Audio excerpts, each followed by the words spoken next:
صفحہ 724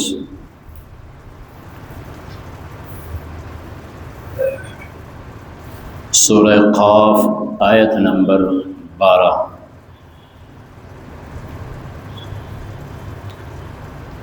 سبحانك لا علم لنا إلا ما علمتنا إنك أنت العليم الحكيم۔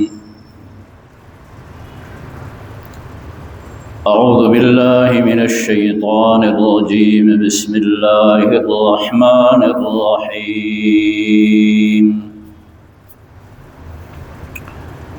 كذبت قبلهم قوم نوح وأصحاب الرس وثمود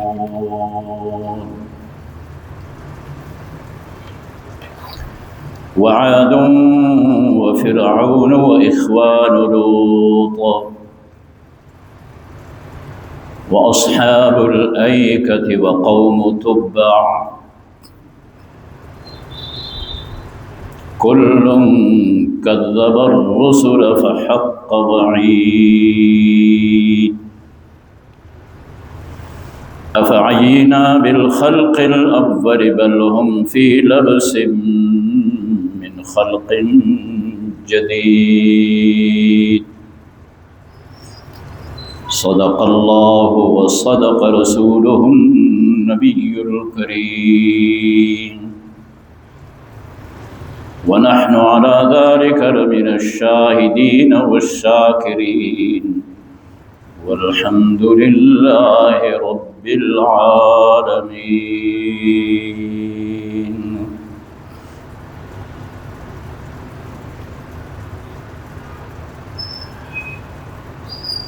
تلاوت شدہ آیتوں میں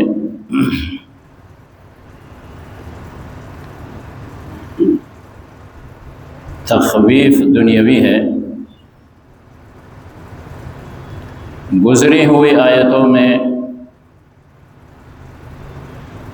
مشرکین و کفار کا یہ جملہ قرآن کریم نے نقل کیا تھا کہ یہ پیغمبر جو نبوت کا دعویٰ کر رہا ہے اور ساتھ یہ کہتا ہے کہ مرنے کے بعد تم دوبارہ زندہ کیے جاؤ گے، قرآن کریم نے اس کا جواب دیا۔ اب امم سابقہ کا تذکرہ کرتا ہے۔ جس طرح رسول اللہ صلی اللہ علیہ وسلم کی تکذیب کی جا رہی ہے، آپ کو رسول نہیں مانا جا رہا ہے، اللہ کی وحدانیت کے منکر ہیں، قیامت کے منکر ہیں، یہ تینوں باتیں فرمایا آپ صلی اللہ علیہ وسلم سے قبل قوم نوح نے یہی انکار کیا تھا، اللہ کے ساتھ بتوں کو شریک ٹھہرا کر شرک میں مبتلا ہو گئے، نوح علیہ السلام کا انکار کر بیٹھے، قیامت کا انکار کر بیٹھے۔ یہی تین باتیں تھی جس کو رسول اللہ صلی اللہ علیہ وسلم بیان فرما رہے ہیں۔ تو فرمایا قوم نوح اور اصحاب الرس و ثمود، یہ صالح علیہ السلام کی قوم ہے، قوم ثمود۔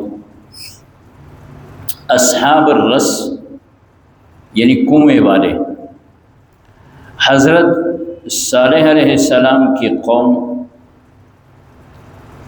جب ان پہ عذاب آیا، صالح علیہ السلام کو قوم ثمود نے جب نہیں مانا تو ان پہ عذاب آیا، تو کچھ افراد تھے، مفسرین لکھتے ہیں کوئی 4000 آدمی تھے جو صالح علیہ السلام پہ ایمان لائے تھے۔ جب قوم ثمود پہ عذاب آیا تو یہ ادھر سے نکل کر، جہاں رہ رہے تھے وہاں سے نکل کر گئے ایک دوسرے علاقے میں، وہاں پہ ایک کنواں تھا، رس کنویں کو کہتے ہیں، وہاں پہ انہوں نے پڑاؤ ڈالا، ان کی آبادی ہو گئی، 4000 افراد تھے، حضرموت علاقہ تھا۔ حضرت صالح علیہ السلام بھی ان کے ساتھ وہیں پہ رہ رہے تھے۔ آخر کار اللہ کے پیغمبر حضرت صالح علیہ السلام بھی دنیا سے رخصت ہو گئے، وفات پا گئے۔ تو یہ جو حضرموت ہیں، یہ ہے حضرموتن، حضرت صالح علیہ السلام کی موت واقع ہو گئی تو اس کا نام حضرموت ہو گیا۔ یہ یہاں پہ رہ رہے تھے، آباد تھے۔ پھر حضرت صالح علیہ السلام کے بعد اس وقت تو یہ اللہ کے وحدانیت کے قائل بن گئے تھے۔ حضرت صالح علیہ السلام جب چلے گئے، اس کے بعد چلتے چلتے آہستہ آہستہ یہ پھر بت پرستی میں مبتلا ہو گئے، پیغمبر کے تعلیمات کو بھول گئے، وہی جو ان کے آباء و اجداد عذاب میں مبتلا ہو گئے تھے، یہ بھی اسی طرح دوبارہ بت پرستی میں مبتلا ہو گئے۔ تو اللہ پاک نے پھر ان کے پاس ایک اور نبی بھیجا، اس کا نام حنظلہ بن صفوان بیان کرتے ہیں۔ وہ نبی بن کے ان کے پاس آیا، ان کو دعوت دی، لیکن انہوں نے نہیں مانا اپنے آباء و اجداد کی طرف۔ جس طرح قوم سمود ہلاک ہو گئی تھی، اس طرح ان کے وہ بچے ہوئے لوگ دوبارہ جب ان کی نسل گمراہ ہو گئی پھر ہلاک ہو گئی۔ اسی طرح ہود علیہ السلام کے قوم عاد، یہ وہ اقوام ہے کہ اس سے پہلے قرآن کریم نے جا بجا ان کا تذکرہ کیا ہے۔ ہود علیہ السلام کی قوم ہے عاد، اور اسی طرح فرعون مشہور و معروف، کئی دفعہ اس کا تذکرہ ہوا ہے۔ وہ اخوان و لوط، حضرت لوط علیہ السلام کی قوم، اس سے مراد ہے اصحاب الایکہ، یہ ایک جنگل میں آباد قوم تھی۔ حضرت شعیب علیہ السلام ان کے پاس گئے تھے۔ قوم مدین جو ہے، اصحاب الایکہ بھی ان کو کہتے ہیں۔ قوم طبع، ملک یمن کا بادشاہ، اس طرح لوگوں کو اللہ کی وحدانیت کا درس دیتے دیتے تبلیغ کرتے ہوئے، لیکن ہوا کیا کہ انہوں نے نہیں مانا۔ قوم نو، اصحاب الرس، سمود، عاد، فرعون، اخوان لوط، اصحاب الایکہ، قوم طبع، کل کذب الرسل، ان سب نے اللہ کے رسولوں کو جھٹلایا، جس طرح مکے والے جناب رسول اللہ صلی اللہ علیہ وسلم کو جھٹلا رہے۔ یہ بھی اسی طرح کہتے رہے کہ یہ آدمی رسول بن گیا، مرنے کے بعد ہم دوبارہ زندہ ہو جائیں گے، ایک اللہ پوری کائنات کو چلاتا ہے، ایک اللہ کی ہم عبادت کریں۔ یہی لوگ اسی طرح پیغمبروں کو جھٹلا گئے تو اللہ کریم فرماتے ہیں فحق وعید، پھر میرا عذاب ان پہ ان کے حق میں ثابت ہوا، وہ عذاب کے لپیٹ میں آ گئے، ہلاک ہو گئے۔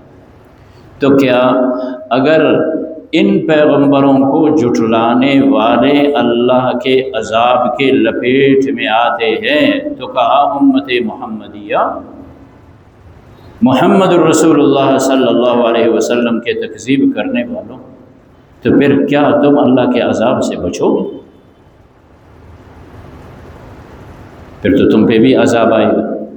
اگر دنیا میں عذاب نہیں آئے تو انہی باتوں پہ، اس انکار پہ آخرت میں تو عذاب ہے ہی ہے۔ اب آگے دوسری آیت میں پھر اللہ تعالیٰ ارشاد فرماتے ہیں افعینا بالخلق الاول، یعنی گزری ہوئی آیتوں میں تخلیق کے متعلق اللہ تعالیٰ نے حکم دیا تھا کہ تم یہ سوچ رہے ہو اے منکرو کہ مرنے کے بعد ہم کس طرح زندہ ہو جائیں گے۔ تمہارا زندہ کرنا آسان ہے یا مشکل ہے؟ تمہیں زندہ کرنا مشکل ہے؟ یہ آسمان اور زمین کو بنانے والے نے جو بنایا ہے، لخلق السماوات والارض اکبر من خلق الناس۔ اب عود ہے دوبارہ اسی بات کے طرف، اللہ تعالیٰ فرماتے ہیں افعینا بالخلق الاول، پہلی بار بنانے والا وہ تو اللہ ہی ہے نا، اللہ ہی ہے۔ فرمایا کیا پہلی دفعہ بنانے کے بعد ہم تھک گئے کیا؟ کوئی آدمی کوئی کام کرتا ہے نا تو پھر اس کو مشکلات آ جاتے ہیں کہ جی بس نہیں ہو سکتا ہے، اب میں تھک گیا، اب مجھے بخار ہے، اب میں مصروف ہوں، اب یہ ہیں، اب وہ ہیں۔ فرمایا افعینا بالخلق الاول، کیا ہم پہلی دفعہ بنانے سے تھک گئے؟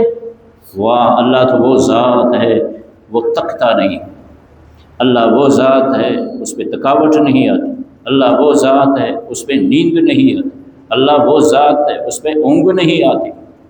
بلکہ انسانوں کے متعلق اللہ تعالیٰ فرماتے بل ہم فی لبس، بلکہ وہ دھوکے میں ہے، من خلق جدید، نئی پیدائش، دوسری دفعہ کی پیدائش میں وہ دھوکے میں پڑے ہوئے ہیں کہ ہم کس طرح پیدا ہوں گے. نہیں، پہلی دفعہ اللہ یبدأ الخلق ثم یعیدہ، اللہ ہی وہ ذات ہے جس نے پہلی دفعہ پیدا کیا، دوسری دفعہ بھی اللہ پیدا کرے گا. چنانچہ ارشاد خداوندی ہے اعوذ باللہ من الشیطان الرجیم بسم اللہ الرحمن الرحیم. کذبت قبلہم، جھٹلایا ان سے پہلے، قوم نوح، نوح علیہ السلام کی قوم نے حضرت نوح علیہ السلام کو، وَأَصْحَابُ الرَّسِّ وَثَمُودَ، اصحاب الرس نے، کنویں والوں نے، اور صالح علیہ السلام کو قوم سمود نے جھٹلایا. وعاد وفرعون، ہود علیہ السلام کو قوم عاد نے جھٹلایا. فرعون نے حضرت موسیٰ علیہ السلام کو جھٹلایا. وإخوان لوط، لوط علیہ السلام کی قوم نے حضرت لوط علیہ السلام کو جھٹلایا، انکار کر گئے. وأصحاب الأيكة، اور وہ جنگل والے شعیب علیہ السلام کو جھٹلا گئے. قوم تبع، کل کذب الرسل، ان سب نے جھٹلایا اللہ کے رسولوں کو. فحق وعید، پس ثابت ہو گیا ان کے حق میں میرا عذاب. اگر ان اقوام نے اللہ کے رسولوں کو جھٹلایا، وہ اللہ کے عذاب کے لپیٹ میں آ گئے. اے محمد الرسول اللہ کو جھٹلانے والوں، تم پہ بھی اللہ کا عذاب آ سکتا ہے. افعینا بالخلق الاول، فرمایا کیا ہم تھک گئے پہلی دفعہ بنانے سے؟ نہ، بلکہ اللہ وہ ذات ہے کہ وہ تھکاوٹ سے، اللہ تھکاوٹ سے بری ہے، اللہ کے ہاں تھکاوٹ نہیں ہے. بل ہم فی لبس من خلق جدید، اللہ تو وہ ذات ہے وہ تھکتا نہیں، بلکہ یہی منکرین یہ دھوکے میں پڑے ہوئے ہیں دوبارہ پیدا ہونے سے. اللہم وفقنا لما تحب.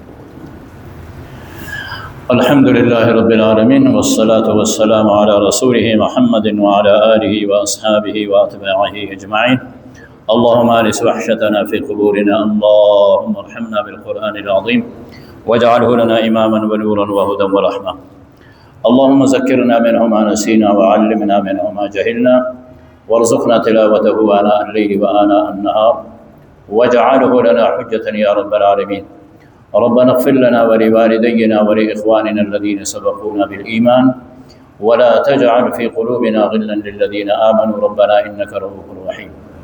اللهم يا قاضي الحاجات اقض حاجاتنا، اللهم يا شافي الأمراض اشفنا واشف مرضانا، أنت الشافي لا شفاء إلا شفاؤك، شفاء لا يغادر سقما ولا ألما. اللهم اغفر لجميع المؤمنين والمؤمنات والمسلمين والمسلمات الأحياء منهم والأموات، إنك سميع قريب مجيب الدعوات. وصلى الله تعالى على النبي الأمي وعلى آله وأصحابه وأتباعه أجمعين، آمين.